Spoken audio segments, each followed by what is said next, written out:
It might sound a cliche that we're living in a rather complicated world. And looking around us, more countries today are facing depopulation. And for example, in China, in the nation of South Korea, Japan, and also in the United States of America. Governments are very concerned about depopulation. Mainly, it's more about these economic factors, why the younger generations across the spectrums are no longer interested in families, let alone marriages, and also giving birth. And we know that traditionally speaking, that building families, it's one of the chapters of human life. Throughout our civilizations, and there's no denying that conflicts, and especially international wars, tend to draw more news headlines. More than 3 years, we're still looking at the war in Ukraine. And if you look at the news closely, that Donald Trump and the sitting U.S. president of the U.S. vowed to end the war within 48 hours. And of course, we know that today that is told completely bluffing, and Donald Trump endeavors to end the war soon. He started the conversation with the current president of Ukraine, Zelenskyy, and all the way to have the phone call with current Russian president, Vladimir Putin. We don't know how the war will end, and we don't know what kind of strategies Donald Trump will continue to implement. But at this moment, the ball is still in the court of Russia.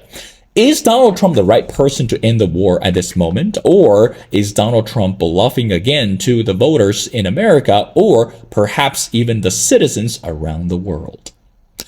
Well, hello everyone, this is Will, and welcome to another brand new and exciting episode of The Missing Piece.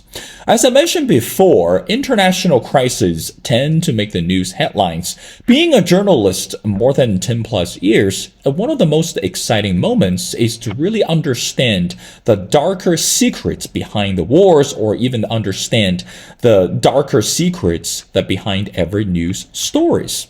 If you follow our show, that this is not the first time that we talk about the war in Ukraine. Initially, that we discover that it's more than just territorial dispute. It's more about declaring of authority. You know, when we look at the nations around the world, and countries are facing what we call political transformations, some countries are undergoing this authoritarianism, or even leaning towards a progressive socialism.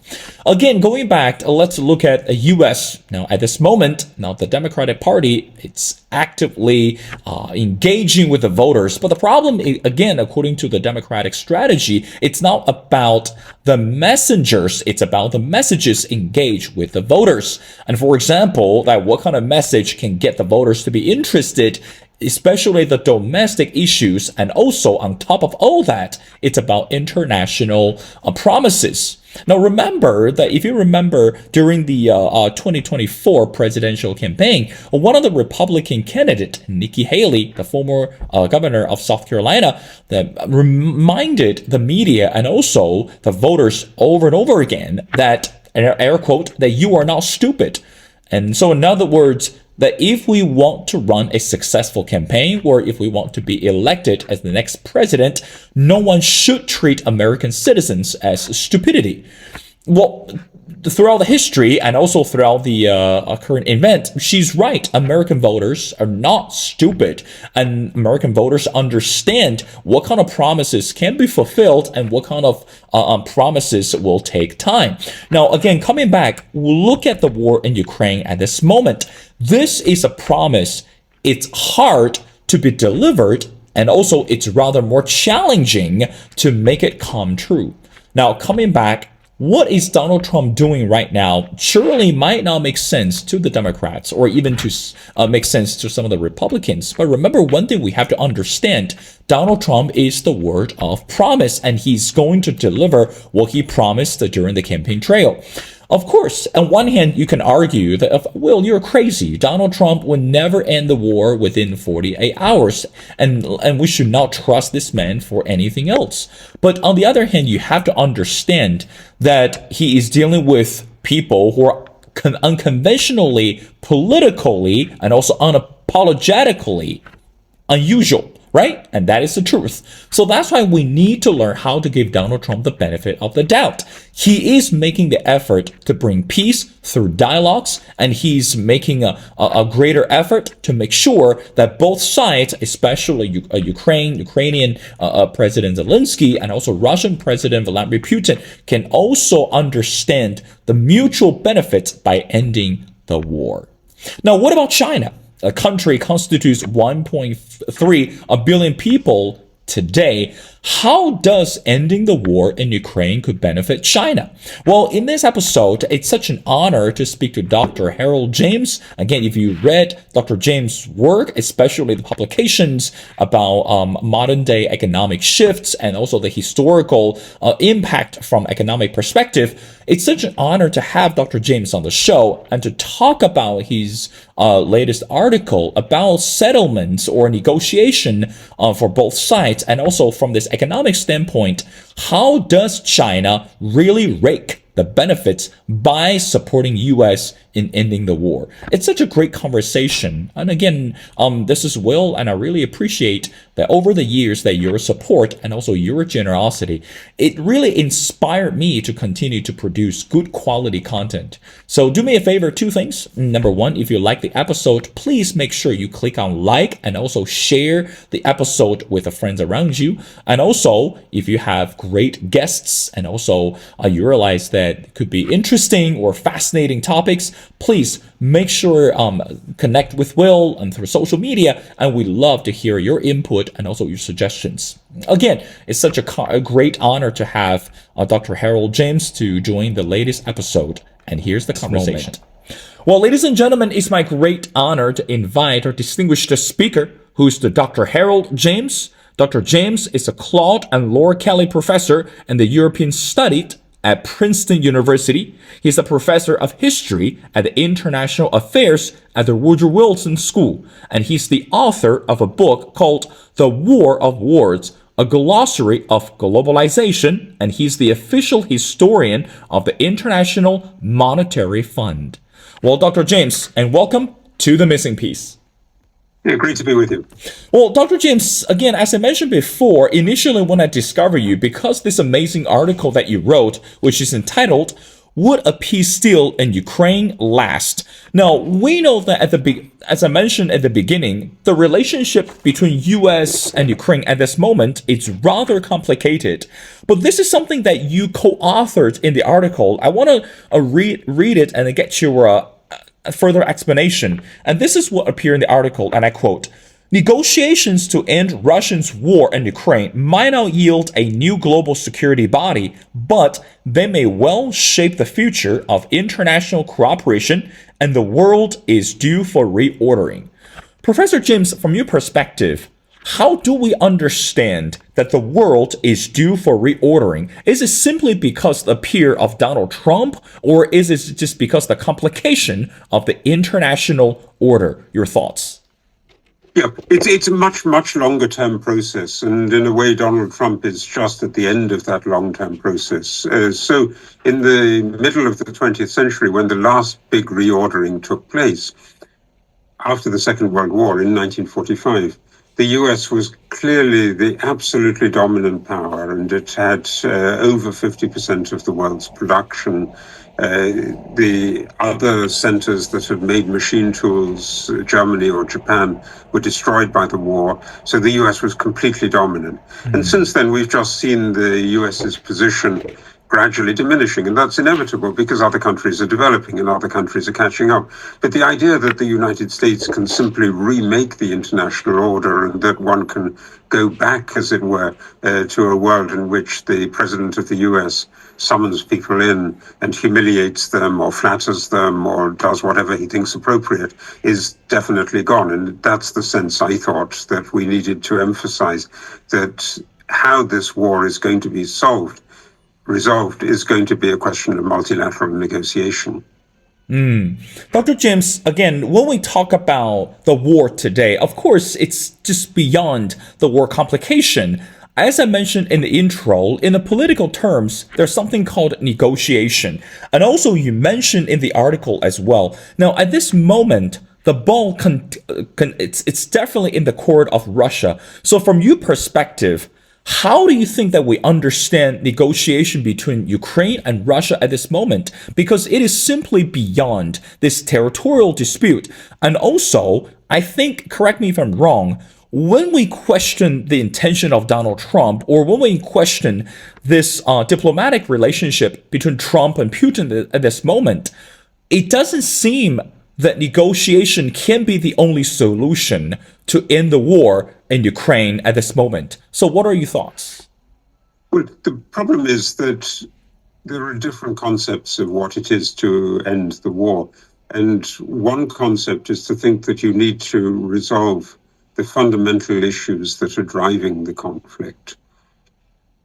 If you approach it in that way, it's, in my view at least, impossible to get a solution to the conflict, because for Russia, it's very, very clear. It's been stated over and over again by Mr. Putin, by many others, that Russia doesn't accept the legitimacy of a state that is next to it, has its frontiers that were guaranteed, incidentally, in 1994 by Russia, as well as by the United States and Britain and France and China. Russia thinks that Ukraine is an illegitimate state, that it's ruled by Nazis, and that the current government needs to be removed. And periodically, the Russians have been saying that one of the preconditions for peace is having elections and getting rid of the present president, Mr. Zelenskyy. So from the Russian point of view, the fundamental issue is about the historic unity of Russia and Ukraine. That's the title of this famous article that Vladimir Putin wrote in the summer of 2021. From the point of view of Ukraine, it's about defending the integrity of Ukraine in the frontiers that Ukraine had before 2014, when, in a way, this conflict starts. So 2022 is a new escalation, but it's from 2014.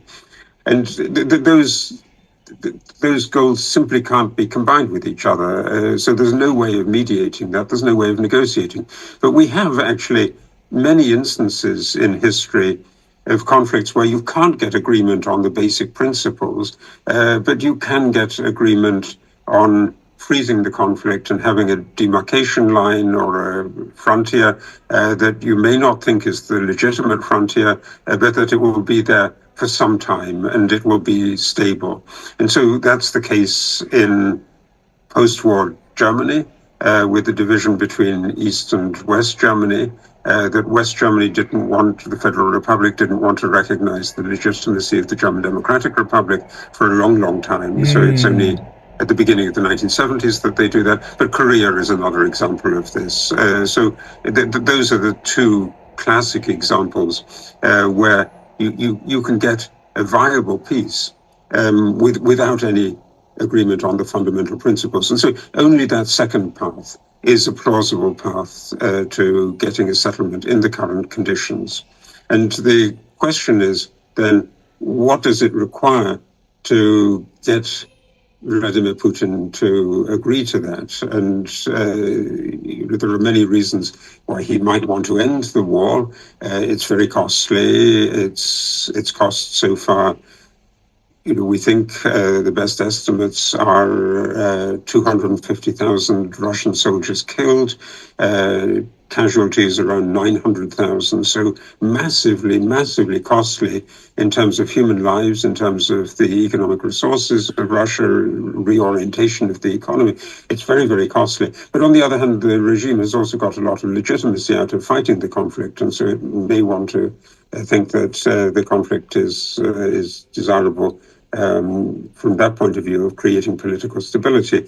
And I think that's the point that the international community as a whole needs to make. And so this is not just the United States, but it's Europe, it's the different European countries, but it's also very, very importantly China. And China is really left out of a lot of these discussions, but China, it seems to me, is going to be an absolutely central player in terms of making a provisional settlement, making it effective. Dr. James, in the article that you drew a historical piece is the ceasefire deal, again, in 1953, the Korean armistice. Now, you mentioned those countries, like, for example, China, North Korea, South Korea. I mean, all those countries unwilling to accept the laws of the North never signed the agreement. But looking at what's happening in China, in North Korea, South Korea today. Now, since you mentioned China, Dr. James, I want to bring China into our next question is, why do you think it's critical and also it's essential for China to understand this ceasefire between Ukraine and Russia? It's rather crucial at this moment. And we know that it's beyond the political reason. So you as a historian from economic standpoint, how do you think that China today can use as an economic factor, not just the political reason, to really help and support the end of the war in Ukraine at this moment? Your thoughts? Well, yes, that's exactly the right question to ask, because China has a very, very strong interest in keeping an open global order in roughly the way that it's been working up to now. China's been a big beneficiary of that, but also the role of China has benefited many, many other countries. So it's a kind of win-win story of China's engagement in globalization on the whole. In Europe, in the United States, there are some people who worry about Chinese exports, obviously, and that's been one of the big drivers of the Trump phenomenon. But I think this Chinese commitment to a world that is open is an important one, and that's really going to be what drives the consideration. But it's also very important, I think, that China has historically always emphasized the territorial integrity of states, and so it was a guarantor indeed of this 1994 agreement, the Budapest Agreement. So thinking of territorial integrity is important, because if you don't do that, then you open yourself up to all kinds of areas, and the world order will disintegrate. We can already see it disintegrating in some ways. I mean, the discussion of Greenland or the discussion of the Panama Canal are examples of the way in which the world looks as if it's suddenly up for contestation. But a world that is like that is a very unstable world. It's a world in which countries are going to shut themselves off from exports of other countries. And it's a world that's going to impoverish itself. It's a world that's not going to be peaceful. And China plays a big role in this globalized world. So that's the essence, in my belief, of the argument that China has a great deal to gain from at least a provisional peace settlement. Dr. James, I know your time is very precious. I want to ask you the last question based on your article. Now, this is something that you also wrote, and I quote, "Great powers cannot solve every problem, and a more unstable and a dangerous world awaits if their leaders start to think otherwise." We are looking at Russia, China, US. I mean, those are considered, especially the US and China, are the two largest economies in the world. At this moment, how reliable are the great powers can, again, I'm not saying that make the problems go away, but at least can contribute to minimize the threat from the evils or the threat from the devilish powers. So how do you think in the war of Ukraine, America and China should collaborate, not just about these political differences, but only on this mutual benefits for the better future? Your final thoughts. Right. They've got to collaborate, in my view, in terms of providing the security guarantees that will underpin a viable line of demarcation. And so there will need to be some forces, some military forces from countries that Ukraine feels are sympathetic to it on one side, and there will need to be forces from countries that Russia feels is sympathetic with it on the other side. So it seems to me that this is an area for peacekeeping. It is possible also, you can think of it as being done in another way through a UN peacekeeping operation.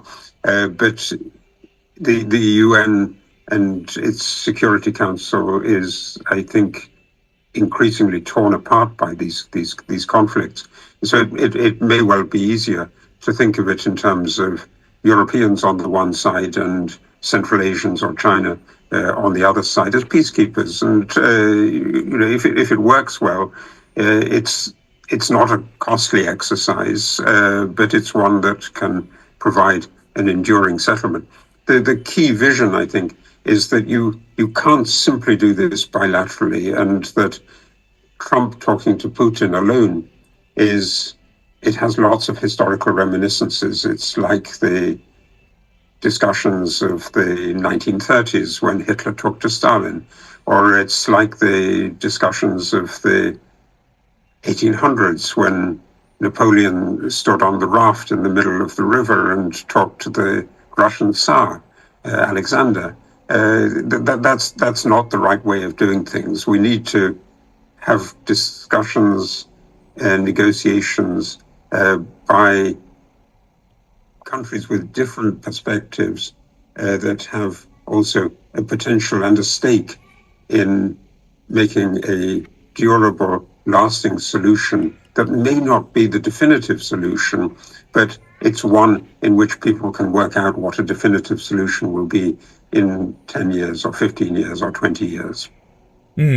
Well, again, Professor James, I agree with you 100%, even though at this moment that we don't know what will happen to the outcome. Again, the ball is still in the court of the Russia, but at the one thing that we agree that it's never been a solution for any conflict just to bring more wars, and we don't want to see any more devastations on either sides. Well, again, ladies and gentlemen, it's such an honor to speak to Dr. Harold James. Again, Dr. James is the professor in the European Studies at Princeton University, and we strongly encourage everyone to go online to check out this amazing book. It's called The War of Words, The Glossary of Globalization.